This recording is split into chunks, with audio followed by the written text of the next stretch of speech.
Finally, after a very slow start to the transfer window, and to be honest, it's still quite a slow start. Newcastle United are properly making some moves, and we're going to talk about it in this video. I quite like some of the players that they're targeting, the bids. You know the guy who I'm going to be talking about most this video. Well, before I begin, if you are new here, please hit the subscribe and the like as well. It'd be greatly appreciated. But let's get straight into it. And yesterday, Fabrizio Romano came out saying Newcastle have sent a 55 million bid to Nottingham Forest for Anthony Elanga. Negotiations underway with Newcastle United now pushing to get it done. David Ornstein also then confirmed, saying Newcastle United are confident of reaching an agreement. Personal terms, still a little bit of stuff to be done, which is natural, but Newcastle United are increasing that bid to 55 million. They're confident to get Elanga done.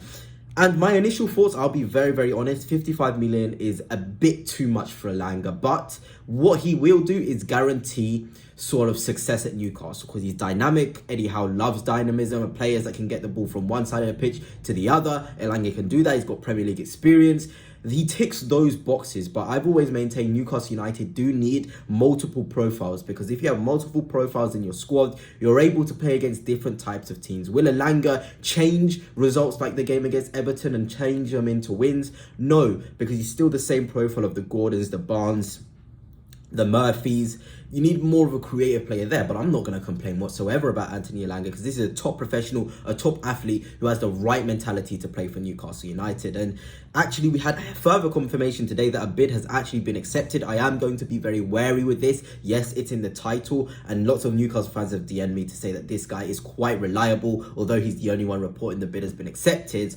So I'm going to trust those Newcastle fans who sent me a message that this has been accepted and this deal is now moving even closer to sort of being completed, which is always great for Eddie Howe. But let's look a little bit, I'm even stuttering there, a little bit at Anthony Elanga in terms of what he can bring. And obviously the stats which will shout out to you is his assists. He's in the top 6% in terms of assists in Europe against other wingers. Clearances, aerial duels won as well. He's in the top 24%, which is very impressive for a player that size. And that shows Anthony Elanga, he has that top 5% athlete potential where, yes, great, he's a great footballer, he's technical. Of course, he wouldn't be at this level if he didn't have some level of technical ability.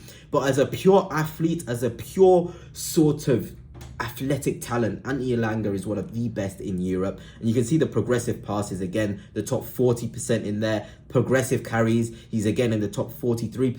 So there's some really nice positive stats in there which would show he would come to Newcastle United, he'd fit the sort of play style. He adds something a bit different, he's more of a pure creator. Murphy as well, I'd probably say he's more of a creator than a goal scorer. So, you know, there's guarantees that he'd come in and do as well as the job that Murphy did last season, which was a phenomenal season from Jacob Murphy. And if we're looking at some very impressive stuff, Elanga has 20 assists in the last 2 seasons. And if you're looking at the other players in the Premier League, only Ollie Watkins and Mo Salah have more than Anthony Elanga. Elanga is 23 years old. He's only probably had 2 consecutive seasons of being a main starter. And look where he is. This is a talent who can certainly explode. He's certainly got the ability to be a long-term sort of player that makes an impact at Newcastle United. And it's exciting. It genuinely is. Even Bukayo Saka there is below Anthony Elanga in terms of assists in the Premier League over the last 2 seasons. You guys know I'm an Arsenal fan. I love Saka. But that really did surprise me and show me that Anthony Elanga has many strings to his bow. You want him to create. He can do that. Want him to be a transitional threat. He can do that. Want him to be dynamic. Bring the ball from one end of the bit to the other. He can do that. There's so many positives in there for Newcastle United in regards to an Anthony Elanga move, despite the price. Sometimes you cannot quantify off the pitch impact. You can't quantify the psychological impact Anthony Elanga would have on Newcastle United. Isak's Swedish there. Asula is there as well, who's basically, you know, a great friend of Elanga. You can have so many off the pitch stuff which makes sense for an Elanga move, which can actually propel him to perform to an even higher level and hit the ground running even quicker. And if we're looking more again at his stats, 43 games played last season, again, a massive positive. You want a player who's fit constantly, somebody who's going to play a lot of minutes, somebody who's going to make an impact and not just be on the sidelines constantly. Elanga is that. 18 GA and 43 is very impressive. Season before that, consistent again, 39 games played, 5 goals, 9 assists. That's 14 GA. So this is a guy who genuinely can be an output merchant in terms of, you want a goal, you can count on Anthony Elanga on getting one. You want an assist, Anthony Elanga can provide one. And although people do get quite upset with the fact that Elanga's not left-footed, he does use his left foot quite a lot, and it's actually quite impressive the sort of quality he has on that left foot. He can go on the inside, he can go on the outside, the unpredictability, you know, and I know a lot of people expect him to come in and just slot into right wing, but this is a guy who can be equally effective off the left. Say Gordon's not playing well, say Barnes is injured or not playing well, Elanga can play there. You can still play Murphy in the side, because I feel as though Jacob Murphy, we shouldn't just disregard him just because there's a new shiny toy coming in. Anthony Elanga can play with Murphy if it ever comes to it. And then you've got a beautiful sort of options there. You've got Murphy, Elanga, Isak, Usula. Then you've also got Gordon and Barnes on the other side. That is a really good sort of plethora of talent in terms of players that can come in, make an impact, start for Newcastle in games. You don't got to worry if it's a Murphy or Elanga start, because you can know that you've got two quality players either way. And we'll sort of add to the Elanga stuff with some other really good news in terms of Newcastle United. They have made Atlanta defender Giorgio Scalvini their top target this summer for the centre-half position. And this is from the same guy who said Elanga bid has been accepted. With the same guy Newcastle fans sort of came to say to me, he's very reliable. Do give him sort of the credibility he deserves. So I've said it before in terms of Scalvini. A lot of people talk about his injury record. Yes, he hasn't played a lot of games last season. I think it was his worst ever season in terms of as a professional, in terms of how limited his game time was.